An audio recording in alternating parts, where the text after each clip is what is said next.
Hello and welcome back to the Ransons home. Today I have a really awesome project to bring you. We are doing a full remodel of our downstairs powder bathroom.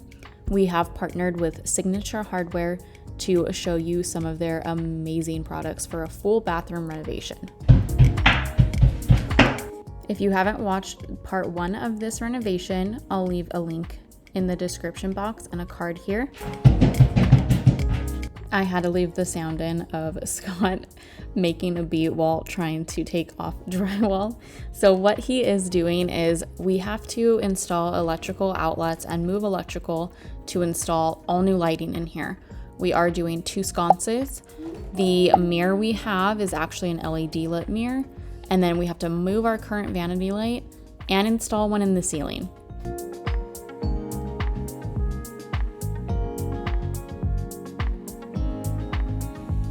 In order to install the light boxes and a place to hang the new mirror, Scott blocked the studs, which basically creates a bigger stud and gives us something to hang the mirror on, as well as a place for him to install that light box. We also had to do blocks for the sconce lights.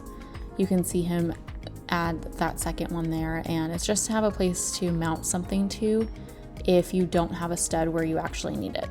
This beginning process was honestly the hardest part of this whole bathroom. We had so much measuring to do to make sure the sconces and the mirror and wainscoting fit on this wall. We also found some water damage in the old drywall at the bottom, so Scott is repairing that and putting up new drywall. You can see all of the drywall being patched and new outlets. This is where the fun begins, and this is a backer board. It is MDF, and we use this because we have orange peel texture, and I like to have a smooth wall if I'm going to do a wall treatment.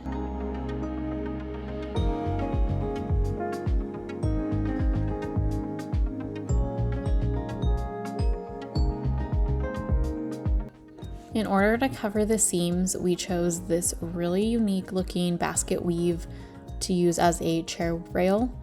And then you also want to just kind of measure where your seams are to make sure that your wainscoting or chair rail is going to cover those seams. Otherwise, you do have to use a lot of wood filler and caulk to fill that. You can see here, this is a sneak peek of the sconce. We just wanted to put it up and make sure that everything fit correctly here.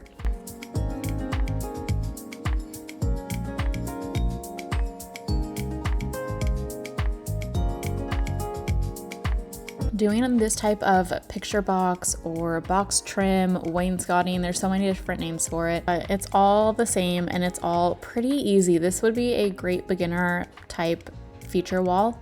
You cut everything at a 45-degree angle and nail it to your wall. It's pretty much that easy. The hardest thing, I guess, would just be measuring and figuring out spacing and how you want it to look on the wall.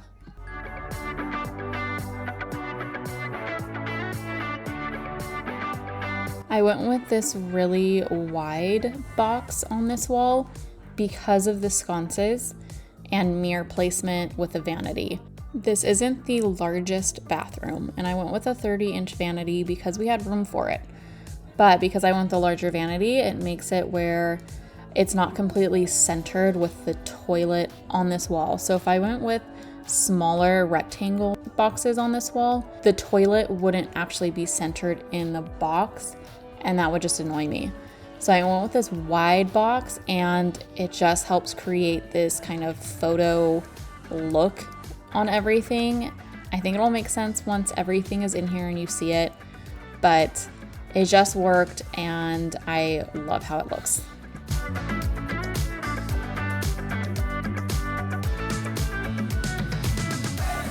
From what I read during my research on wainscoting, you should have anywhere from 6 to 8 inches off of your corner or trim, so a door frame. But we went with 3 inches because we're actually going to be doing crown molding, and that takes up a good amount of space on this wall. So I went with 3 inches and I think it's fine. So I think as long as you have 3 inches of space, that's enough space. You can see like Scott creating this box so he can measure. Also with this, your boxes don't have to be the same on each wall. I think that's kind of self-explanatory. Some walls are bigger, but I know the first time we did like board and batten, we were kind of confused by if you go off of the room or each wall, and you definitely go off each wall. So every wall could have a different size box, but you want to make sure the height of your box is the same.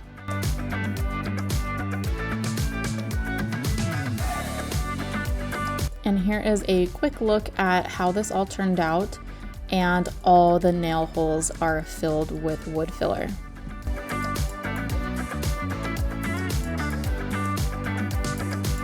Because of our outlets, we did make this one shorter, but I have seen lots of different things on Pinterest for working around outlets. Once you sand all your nail holes, you are ready to prime. I did 2 coats of primer and I did use a sprayer, so it turned out really well and it went really fast. After each coat, you are going to sand everything with a 320 or 220 grit sandpaper. You're gonna vacuum, wipe with a tack cloth, and then repeat.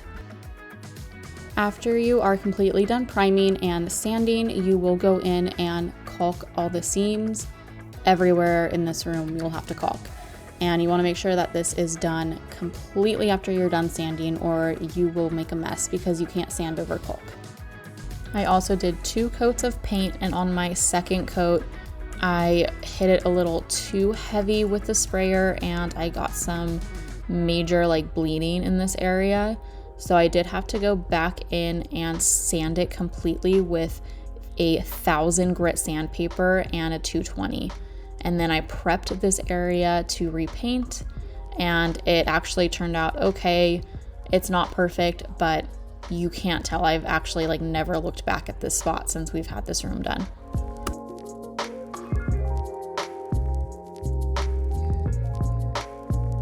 So this is after 2 coats of primer and 2 coats of paint. Fixing my mistake.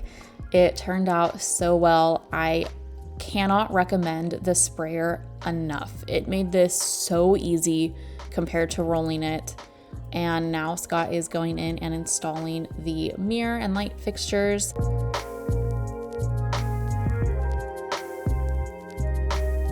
I am so thankful for Scott's background in electrical stuff, because otherwise I would definitely recommend hiring an electrician to come out and install all of this stuff if you don't know what you're doing. And that's why I don't really explain this part in my videos, just because I don't want to be responsible for any type of electric mistake. But I did want to say that if you want to use sconces, but you don't want to actually install the wiring for it, you can do this super cool puck light hack where you install it on your wall, but you don't actually wire it up to anything. And then you make a light bulb from little puck lights that you can find on Amazon. I'll leave a link to the Pinterest article on this, but I've seen so many people do it and it's a really great idea. So you can have sconces too in your house, even if you don't have the knowledge or you don't want to pay someone to come and do this.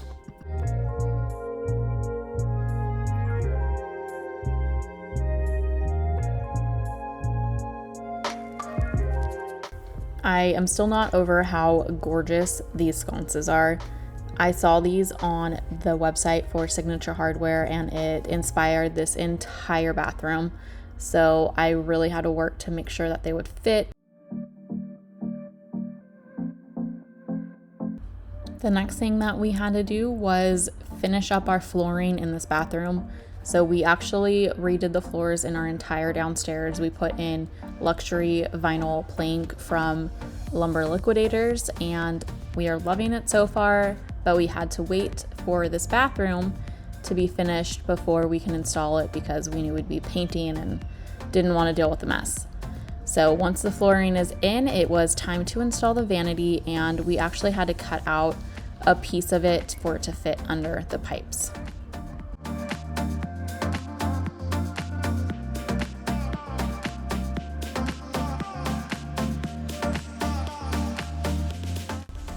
And now it's time to install the mirror, and it is an LED lit mirror. That's why there is the electrical box behind it.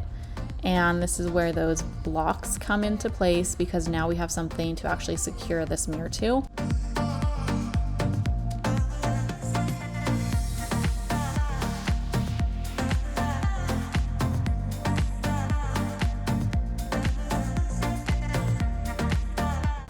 I really wanted it to feel like a high-end hotel, like something you would find in Las Vegas, or like library vibes.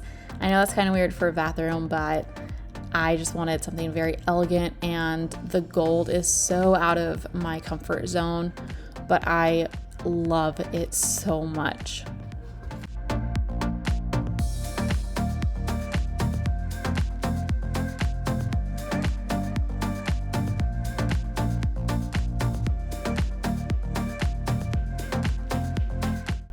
I also went with a semi-recessed vessel sink style vanity because I love the look of the vessel sinks, but having kids, I didn't want one that was super tall.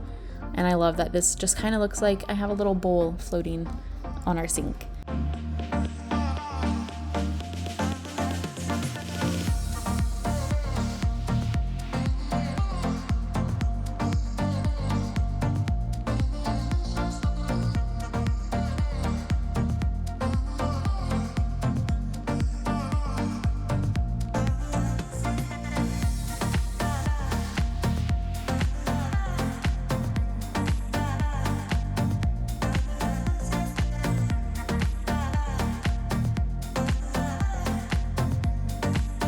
Sometimes mistakes happen more than once on a project, and Scott forgot to put a grommet on one of the pipes in here and asked me to turn the water on, and then you will see that the water just kind of went everywhere.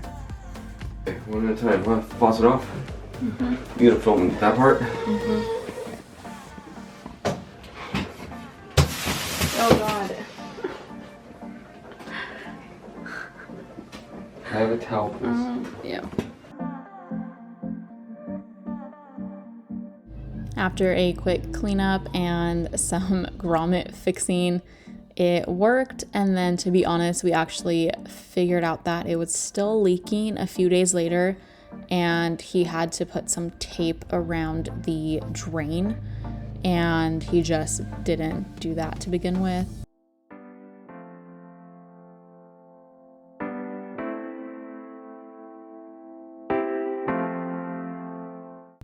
And now it's time to add the last little details, the doorknobs on the vanity, and I wanted to show that this has soft close hinges, which I love with kids.